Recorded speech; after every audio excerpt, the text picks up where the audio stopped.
আমরা এমন একটি বিপদের মধ্যে রয়েছে, আমাদেরকে নিয়ে লেখার মতন মানুষের বড় অভাব, আমাদের পরিস্থিতি বোঝার মতন মানুষের বড় অভাব, কিন্তু আমাদেরকে নিয়ে বাজে মন্তব্য করার মতন মানুষের কোনো অভাব নেই। ভাই, আমরা গরিব মানুষ, আমরা নিট রুজি করে গাড়ির মালিকের ভাড়া পরিশোধ করে বউ বাচ্চার জন্য ডাল ভাত ঠাট্টা নিয়ে যেতে পারি না। আমরা ফেসবুকের তো লেখালেখি আমরা বুঝি না। আমরা ফেসবুকে লেখালেখি করে ফেসবুক থেকে টাকা সংগ্রহ করার মন মানসিকতা আমাদের নেই। আমরা মদপাতিও বুঝি না। মদ সৃষ্টি করে মানুষদেরকে জিম্মি করে টাকা আদায় করার কৌশলও আমাদের জানা নেই। ভাই, আমাদের হাতে কোনো রান্দাও নেই, চাকুও নেই, দেশে কোনো অস্ত্রও নেই। আমরা কর্ম করে সকাল থেকে রাত্রি পর্যন্ত আমরা কর্ম করে আবার গাড়ির গ্যাস নেওয়ার জন্য রাত 10টা থেকে রাত 4টা থেকে 5টা পর্যন্ত আমাদের দেশের লাইনে দাঁড়িয়ে থাকতে হবে। সমাজের এত বিবেকবান মানুষ আপনারা, ফেসবুকে এত সুন্দর সুন্দর বাণী আপনারা লেখেন। এই যে চালক 10টা থেকে রাত 4টা পর্যন্ত গ্যাস দেওয়ার জন্য লাইনে থাকে, আপনারা লেখেন না। আমাদের সেদিকে কোনো অসুবিধা নেই, আপনারা লেখেন, কোনো সমস্যা নেই। আপনারা বলেছেন আমরা গরিব, আমরা ফকির, আমরা মিসকিন, আমরা মেনে নিয়েছি আমরা গরিব, আমরা ফকির, আমরা মিসকিন। তবে আপনারা কি জানেন আমরা পিতাদের মতো ঐক্যবদ্ধ রয়েছি? এই ঐক্যবদ্ধ এমন ভাবে রয়েছে, আপনারা যেভাবে আমাদেরকে চুলকাচ্ছেন, যদি আমরা আপনাদেরকে চুলকানি শুরু করে শরীরের আটটিবাদের মাংস আবহরহ প্রতিদিন সিএনজি গাড়ি চুরি হচ্ছে, চালককে হত্যা করা হয়েছে, চালককে বস্তাবন্দি করে নদীতে ফেলে দেওয়া হয়েছে। সেই বিষয়টা নিয়ে তো আপনার একবারও লিখেন নাই চালকদের অসহায়ত্বের কথা। আবার আমরা বলেছি তো, প্রশাসনকে বলে দিয়েছি অমৃত গাড়ি আপনারা বন্ধ করে দেন, আপনারা গাড়িগুলা নিয়ে বন্ধ করে দেন, অসুবিধা নেই।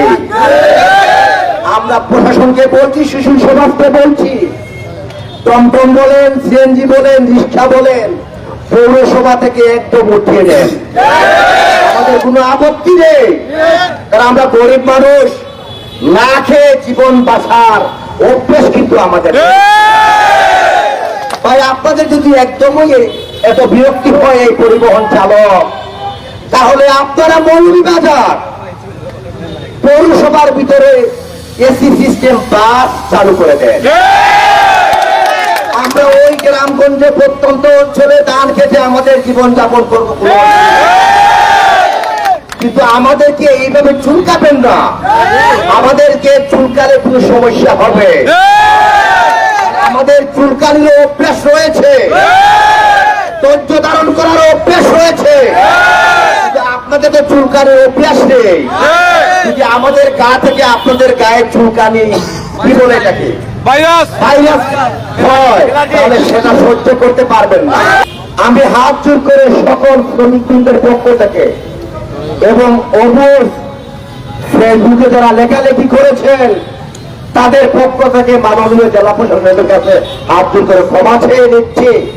আপনার মতন একটি সম্মানী জায়গার মানুষকে যারা লিখেছেন না বুঝে এই খারাপ মন্তব্য করার জন্য আমরা ক্ষমা চেয়ে নিচ্ছি। একটা হোয়াটসঅ্যাপ গ্রুপে লেখা হয়েছে এই আন্দোলনকারীর বিরুদ্ধে সভাপতি সেক্রেটারির বিরুদ্ধে শক্ত প্রতিরোধ গড়ে তুলতে হবে। আমি মনে করি এই গ্রুপ যারা করেছেন তাদের নাম আমরা শনাক্ত করেছি। এই মাদক সাম্রাজ্য এবং সন্ত্রাসীর সাথে তাদের যোগাযোগ রয়েছে। যদি তাদের যোগাযোগ না থাকে তাহলে এই আন্দোলন সংগ্রামকে দামিয়ে রাখার জন্য তারা কেন ষড়যন্ত্র করবে? তাদের নাম তালিকা বাহির করে এই মামলার আসামি অন্তর্ভুক্ত করা হবে। আবার টমটম পরিবহনের যে সকল শ্রমিক রয়েছেন কিসের এত চিন্তা আপনাদের? চিন্তা করার কোনো কারণ নেই। মহান রাব্বুল আলামিন চোখ দিয়েছেন সামনের দিকে তাকাবার জন্য, নাক দিয়েছেন শ্বাস নেওয়ার জন্য সামনের দিকে। আমরা যখন হাঁটি এইভাবে হাঁটি, হাতটা কিন্তু সামনের দিকে যাচ্ছে, আমরা পিছনের দিকে যাওয়ার প্রয়োজন নেই। বিশেষ বিশেষ গুরুত্বপূর্ণ কিছু জায়গায় আমাদের পিছনের দিকে তাকাতে হয়। যদি পিছনের দিকে তাকাতে হয় তাহলে পিছনের দিকে তাকাবো। আমরা দেখেছি এই শহরে মাই থেকে মাসি দরদি। আরে ভাই, টমটম যারা চলেন তাদেরকে আমরা সর্বোচ্চ সম্মান করি, শ্রদ্ধা করি। আমরা জানি তো টমটম গাড়িতে প্রতিদিন যা যাওয়া আসা করেন তারাও অর্থনৈতিক ভাবে স্বাবলম্বী নয়, তারাও আমাদের মতো নয়, অর্থনৈতিকহীন মানুষ। তাদের প্রতি সর্বদা সম্মান আমরা রেখেছি। বাংলাদেশের কোন জায়গায় 5 টাকার বাড়ার নিয়ম নেই। আমরা এই টমটম চালক যারা রয়েছেন, টমটমের যাত্রীদের জন্য আমরা 5 টাকা করে রেখেছিলাম এতদিন। আমরা জানি আলেকজান্ডার মহা একজন জ্ঞানী মানুষ ছিলেন। বিশ্বের সকল দেশ থেকে উনি জ্ঞান সংগ্রহ করেছিলেন। একটি কনফারেন্সে ওনাকে প্রশ্ন করা হয়েছিল, কারণ উনি কনফারেন্সে গিয়ে সবাইকে সুন্দরভাবে সালাম দিয়ে আপনি ভালো আছেন খুব সুন্দরভাবে জিজ্ঞাসা করেছিলেন। তো সামনে থেকে একজন জিজ্ঞাসা করছে, মাননীয় আলেকজান্ডার মহোদয়, আপনি এত সুন্দর ভাষা কোথায় থেকে শিখলেন, এত সুন্দর ব্যবহার কোথায় থেকে শিখলেন? তো আলেকজান্ডার একটু হেসে বললেন, আমি সকল বিয়াদবের কাছ থেকে এই ভাষা শিখেছি। তো আলেকজান্ডার আবার বললেন, শুধু বিয়াদব নয়, আমি এই ভাষা শিখেছি যারা অন্যায় অত্যাচার করে তাদের কাছ থেকে আমি শিখেছি। কথাটা কিন্তু একদম সত্য। আপনি বিপরীত লিঙ্গ যদি পরিবর্তন করেন, তাদের বিপরীতে কি আসে? ভালো আসে। তো আমরা আমাদেরকে নিয়ে যারা খারাপ মন্তব্য করে যাচ্ছেন, সেখান থেকে আমাদের একটা বিষয় শিক্ষা নিতে হবে, আমাদের সুন্দর ব্যবহার, আমাদের জাতিদের সাথে সুন্দর ব্যবহার, জাতিদের নিরাপত্তার শতভাগ দায়িত্ব নিতে হবে। এখান থেকে যমুনা থেকে আপনার ঢাকা বাস স্ট্যান্ড একটা টমটম নিয়ে যেতে হলে প্রায় 30 মিনিট সময় লাগে।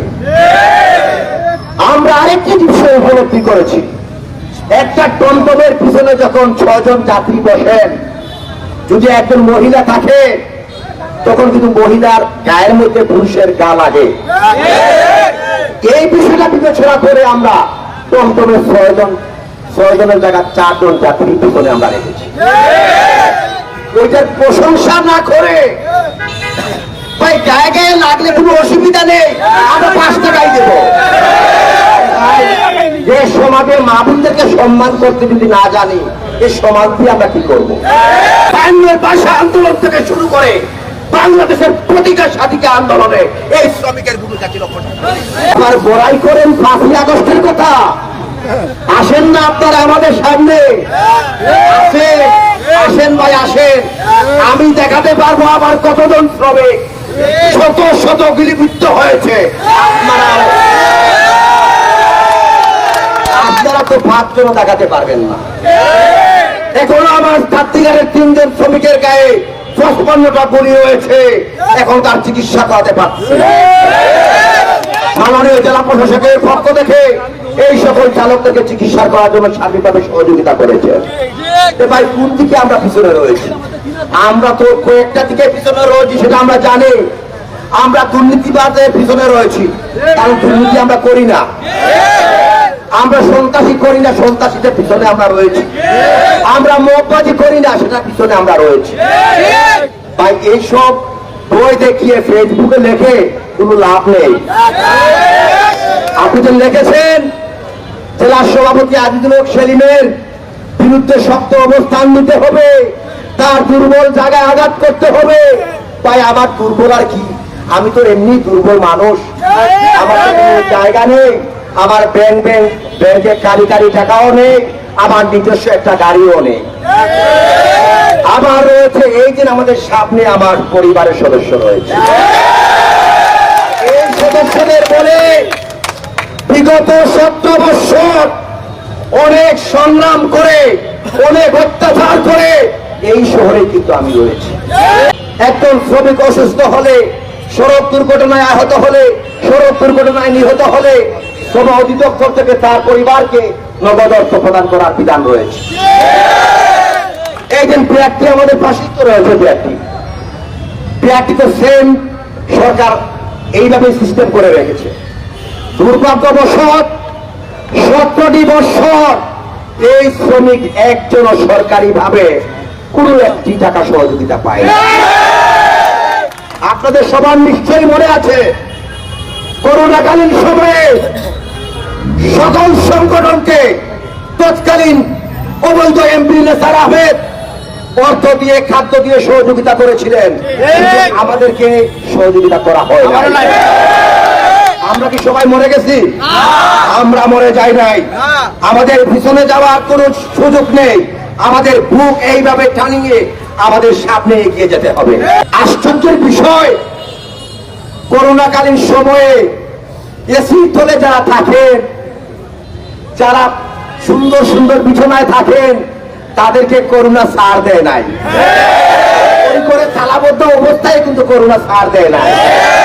আর আমরা এই পেটের তাগিদে চুরি করে চিপা চাপায় রাস্তা বা যাত্রীদেরকে নিয়ে আমাদের পরিবার চালিয়েছি, কিন্তু আমাদের কোনো করোনা হয় না। আমাদের পক্ষে কে রয়েছেন? আল্লাহ রয়েছেন। এই পৃথিবীর সর্বশ্রেষ্ঠ মানব মানুষ আমাদের প্রিয় নবী হযরত মুহাম্মদ সাল্লাল্লাহু আলাইহি সাল্লাম। আরে সুশীল সমাজ, তোমরা আমাদেরকে ভালোবেসো না, অসুবিধা নেই। আমাদের প্রিয় নবী বলেছেন, আমার কাছে সব থেকে প্রিয় হচ্ছে শ্রমজীবী মানুষ। মানুষের জীবন নিয়ে যাওয়া আসা করি। মানুষের জীবনের থেকে মূল্যবান কোনো জিনিস থাকতে পারে না, থাকতে পারে না। আমরা সততার সহিত গাড়ি নিজ গতিতে সাবধানে চালিয়ে যাত্রীদের সুনির্দিষ্ট জায়গায় নিয়ে যাব। কোনোভাবে কোনো চালক যাত্রী সহকারে গাড়ি চলন্ত অবস্থায় খানে এইভাবে মোবাইল লাগিয়ে মোবাইল ব্যবহার করতে পারবেন না। ভাই বলে দিচ্ছি, যদি কোনো চালককে আমরা এভাবে পাই, তাহলে তার চালকগিরি মনিরুল্লাহ জেলায় শেষ হয়ে যাবে। কিন্তু আগামীকাল থেকে আমাদের যে সকল গাড়িতে যাত্রী উঠেন, আমাদের তো একসাথে সবাই যাত্রী আসে না, একজন দুজন তিনজন করে আসে। প্রথম যে যাত্রী আমার গাড়িতে আসবে, তাকে যদি আমি বলি আসসালামু আলাইকুম ভাই, আপনি একটু বসেন, আরো 3 জন যাত্রী হয়ে গেলে আমি গাড়ি ছেড়ে দেবো। আচ্ছা, এই ব্যবহারটা কি আমরা চালু করতে পারি? জানি আমরা এই ব্যবহার রয়েছে। তার মধ্যে আমাদের মধ্যে কিছু সংখ্যকের মুখের ব্যবহার আরো সুন্দর ভাবে পরিবর্তন করতে হবে। অত্যন্ত কষ্টের বলেছে, ভাই রাত দিন পরিশ্রম করে আসামি ধরেই ধরার পরে কোর্ট কিন্তু কিভাবে জামিন দেয় সেটা তো আমরা জানি না। তো কোর্টের কর্তৃপক্ষ যারা রয়েছেন, মাননীয় জেলা প্রশাসক মহোদয়ের মাধ্যমে যাতে কোনো কালোবাজারি, সন্ত্রাসী, মাদক সেবী, মাদক বিক্রেতা পুলিশ প্রশাসন গ্রেপ্তারের পর যাতে সহজভাবে জামিন না পায়, সেই প্রয়োজনীয় ব্যবস্থা আপনারা করে দেবেন। এই যে পণ্ডিতনগরের পণ্ডিতগণ আপনারা লেখালেখি করেন, আমরা মূর্খ মানুষ, আমরা তো ভাই মানি আমরা মূর্খ।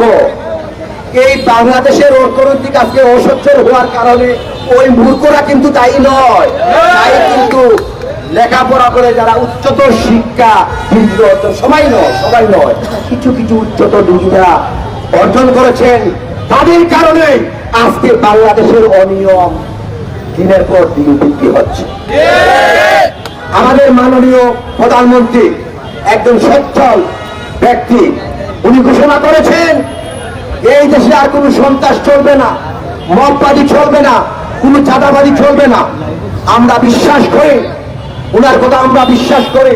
আমরাও চাই এই সমাজে সুন্দরভাবে বসবাস করতে, আমরা চাই ভালোভাবে বসবাস করতে।